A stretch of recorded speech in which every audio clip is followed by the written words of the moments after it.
esteemed principal, respected teachers and dear schoolmates, Assalamu alaikum. This is Aroush Haider from grade 3rd. Today as we gather to celebrate Independence Day in Pakistan, we are reminded to sacrifices and struggles of our forefathers who paved the path to our nation's freedom, and this day holds a significant place in our history, serving as a symbol of unity, resilience and the unyielding spirit of our people.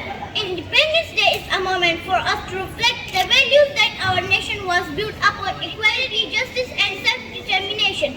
As we rise our flag high, let us renew our commitment to upholding the principles that define our nation.